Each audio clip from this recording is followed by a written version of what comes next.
Hey guys, welcome back to my channel. This is Kemi, and I'm here to talk about Beyond the Gates Season 2, Episode 44. Now, before we begin, make sure you guys are liking, subscribing, and turning on your post notifications so you'll know whenever I post. All right, so we start the episode off with Martin coming home early from one of his campaign trail one of his campaign thingies. He was supposed to be doing something for the campaign.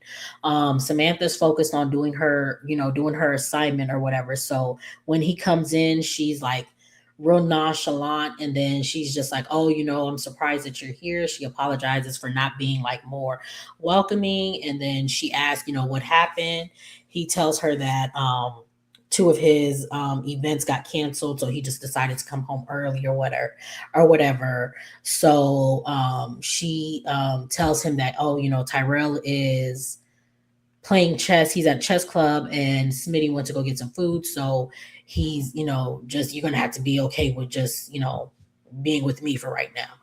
So we see them again, and they're talking about everything that is going on in her life, and how busy her social calendar is. She talks about Donnell taking her to the cotillion, and how he doing better than she would have expected, and how Francesca is going with Nathan, and they just talk about all of that stuff. And Martin's just like, oh, he misses having these talks with her. She gives him an update on everything that's going on, and her keeping up with her schoolwork or whatever.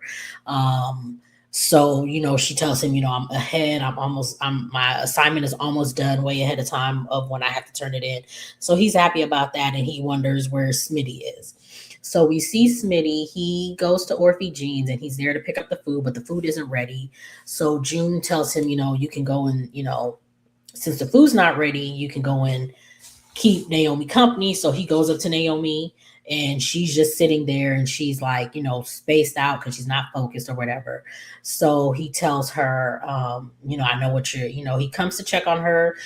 They talk about Anita and them being worried about her, and then he gives her encouragement, and he tells her, you don't always have to talk to family, you can always talk to other people. He mentions Dr. Monica, and she's just like, I may do that or whatever. So then he starts to tell her, um he tells her to talk to Samantha about Cotillion, just to, keep her preoccupied and busy, since, everything that's going on with her, because he knows what's going on, but she doesn't know that he knows what's going on. So he's trying to give her, different, um, he's just trying to keep her company or whatever. So while they're there, he gets a call from Jacob, and, he gets a call from Jacob. Um, June comes back with the food. He leaves with the food. June sits down with Naomi. They talk about the cotillion again a little bit. She gives Naomi encouragement, because she asks where Jacob is, and she says, "Oh, he's out of town." And she just gives her a little bit of encouragement or whatnot or whatever. So then we see her again, and um, Jacob had sent her flowers. So they said that the flower delivery guy, was a rush order. The flower delivery guy went to her office, but they told him that she was there, so they rushed to give it to her. And it was just like, she's always here. What office did you go to? She ain't got no office. Whatever. So we see Jacob, he in the alleyway, trying to be on his thug-ish, and his connect comes and tell him, he's been doing a good job, so they're gonna give him a different, they're basically bumping him up, and now he has to go pick up a more important part. He has to do a drop off for one of the more important people or whatever. And he finds out that it's going to be at Garland. So Jacob calls Smitty. Why? I don't know, but he calls Smitty. So Smitty comes down, and he tells, Smitty, "Oh my God, I got to go to Garland. I may see any number of people who know who I am." Like, again, why, like, you are undercover in a town where everybody knows your name. Like, what are we doing here? What are we doing here? But they come up with a plan. Jacob has to wear a hat anyway so that the supplier will know who he is. So he has on his little hat or whatever that he has to wear, and they come up with a plan on what they're gonna do. And it's just like, Smitty, what are you gonna do?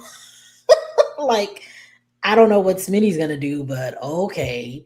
Um, so we see Smitty, he's back at the house and he's like, worried about Jacob and him going to Garland because again, he can run into anybody.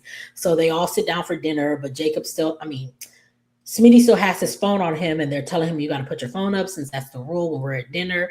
But he's just like, I can't. I'm waiting. Like something really important is about to happen and I have to keep my phone on me. Da da da da da, whatever, whatever. And they're just looking at him like, okay, what's going on? We see Derek. He comes to the hospital to meet with Leah. He runs into Ashley first, and then they talk about life, and she's telling him how today has been a slow day, but the day before was busy and all this other stuff. She gets a text from Grayson. He doesn't say anything, and she thanks him for not being an ass, for lack of better words. When he saw the text message, she thanks him for not being that. She pages Dr. Leah. Dr. Leah comes, she introduces them. He tries to give his spill. Dr. Leah is just like, go and talk with somebody else. They'll tell you, go to the liaison people or whatever. And he's just like, nope, I want to talk to you. So he pulls her to the side and they talk and he explains what they're doing or whatever. She thinks it's a good idea. So she agrees that she'll see what she can do about getting them to partner up. She'll also see if she can get more doctors to volunteer as well as nurses and other aides to volunteer at the hospital. And so, he's happy about that. She says, I think this would be a good business, whatever. So Ashley is telling him she's proud of him, that he is back to doing what he's always wanted to do. And she loves that for him. So we see Anita, she's coming down the elevator and she's looking like really, really tired. So Vernon is taking care of her. He gives her a blanket. The doorbell rings and she tells him, and whoever's at the door, I don't want, just send them away because I don't feel like faking the funk today. But it's Tracy, and Anita's happy because that's just what she needed.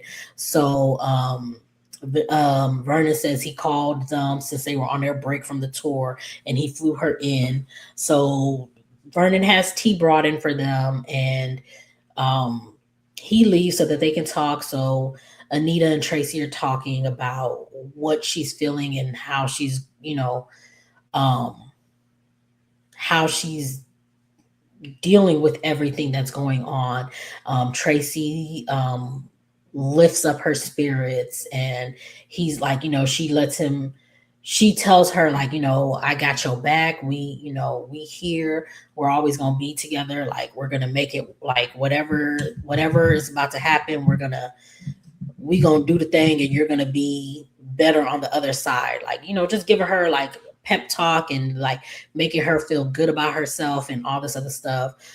Vernon comes back in once he hears them laughing, and he thanks Tracy for lifting up Anita's spirits, and he joins them or whatever, so they can all catch up.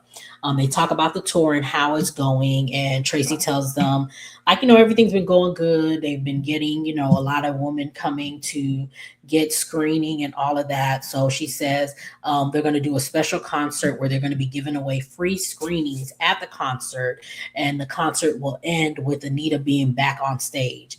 And Anita says she's going to fight with everything she has in her to be there. And this was my favorite scene of the week. This one and I think it was Monday's episode with Anita and Vernon when she had on the cold cap. Those were my favorite scenes of the week.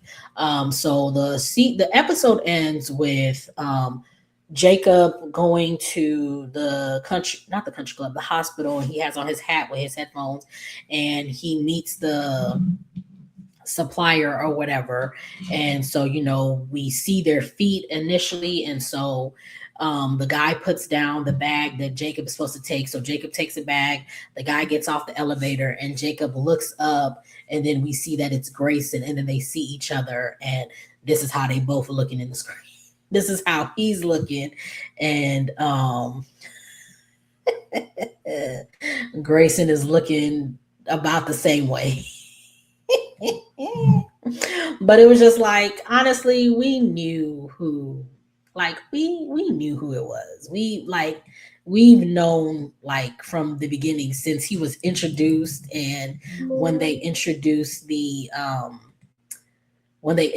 this story as well as this actor, we low key knew who the impaler, like if he wasn't, this is how Grayson was looking at him. But yeah, so again, we honestly, it was, kind of knew if he wasn't gonna be the impaler, he was gonna have something to do with the impaler. But yeah, so that was a week. We see the previews. We're gonna get Deanna finally. I am a little late, so we've already seen Deanna, so I'm gonna come back to you guys with that. But yeah, all in all, this week was boring. I'm not gonna lie to you. The only scenes that was just like, oh, I love was again anything with Anita and Vernon. Yeah. Yeah, that was about it.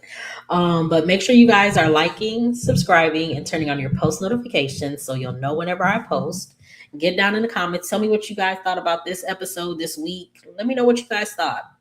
And I will see you guys in the next one.